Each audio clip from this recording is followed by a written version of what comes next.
Yeah, yeah, absolutely. Thanks for the introduction. And it is, we have an established company here, and then this new AI stuff comes along, and it's what do we do about it? Which is what everybody's at. So from the beginning, it was sort of uh, we knew computers and AI were great at evaluating ideas, but humans were always the inventor.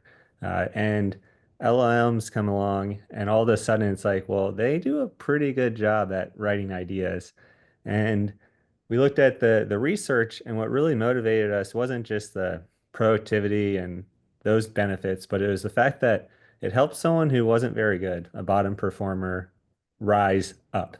And that's what we're all about because a lot of the companies that come here, we work with some of the best in the world, but we also work with average companies that need to do something differently. So we have a system and process in place. And my hypothesis was, hey, if we can do it, if we can teach others to do it through our university courses and stuff, surely I can train the computer to follow a step-by-step process for creativity and innovation. So that's what I did. I built a soulless machine to just process ideas where I start with a company name or industry, and it just generates thousands of ideas for new products, services, process improvements, cost savings ideas, all the stuff we've been working on and know really well. Um, so that was a really cool thing to do. But then I put it in front of some potential clients. There's 11 leaders that were in the building one day, and I generated thousands of ideas, but I gave them each 100 of like the best ones, the ones that were sort of the biggest ideas.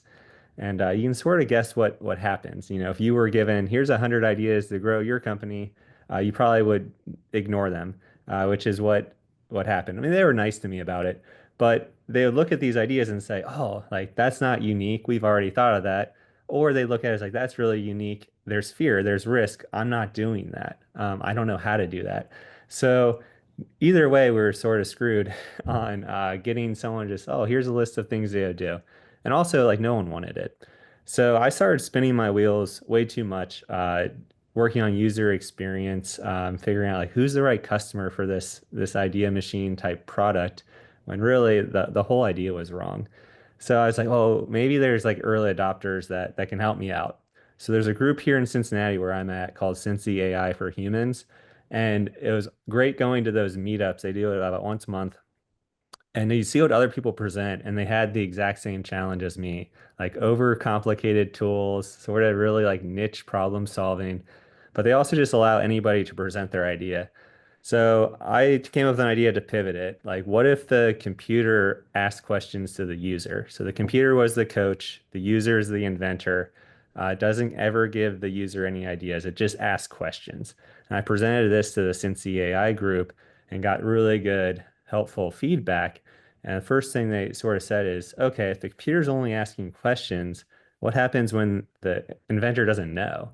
And I was like, well, same thing I would do. If no one's responding, I'd say, well, what about this or that? And then this also gives us an opportunity to really like push them with more insightful, unique responses. So if they don't know the answer, well, we can guide them, which is really cool. And we started to have some really good positive momentum.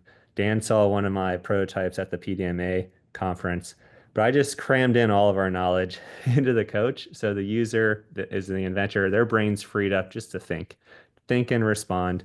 And the computer does all the work and again knows our processes. So we had a company come here who was we assessed everybody beforehand, and they were really red. So it was a torture test. I was like, hey, they're inventing ideas. I'm gonna pull some people out of the room to interact with the coach and measure the results. So it was an awesome experiment that we did in the fall. And what happened was individually they'd work with the computer, they'd come up with some like close-in stuff, but once it hit that like 15 to 20-minute mark, they would have these aha moments, like exactly what we wanted to see, where they'd come up with something unexpected that they really liked. And that 15 to 20-minute mark is really important because it's long enough for them to have to do some effort to where they feel ownership over the ideas, and they actually move them forward and share them with the group. And we saw great positive things like that match the research, that they're great. But there's a huge downside is that it took 15 to 20 minutes at least of them outside of the room. Because when companies come here and they want the big Eureka idea or they want a lot of ideas, like that's not really what we're all about. Like we don't run an idea factory. We're actually trying to build up teams, build a culture of innovation so they're more successful when they leave the building as well, implementing all the ideas that they came up with. So I was tasked with the challenge of don't disrupt our experience. This is what makes us great. We're working with teams, they're collaborating, all that good stuff. You're not allowed to then put them in front of their computers individually. So I had to pivot again, away from the coaches. It still works on an individual level, but like, what do I do with teams? So the next pivot was to say, okay, the person that's facilitating our events, whether internally or externally, like let's make them really, really awesome. Let's give them all that work that the idea machine can process and do on its own. Instead of taking that all the way to idea, what do we put in their pocket that would make them really successful at running a brainstorming like event? And that's exactly where we are now. When someone goes through training, what we're doing is saying, okay, here's how you access or automate some processes. So when you go to then impact your company, or we try and impact their company, we are allowing the machine to do a lot more of the grunt work. Because my biggest mistake when this all got started was trying to boil the ocean of having the computer do everything I thought it could do, which is great for learning, but really poorly for enabling people. So right now, it's the learning was to make people great at what they do, the creativity side. But again, the computer is still great at processing information, summarizing it.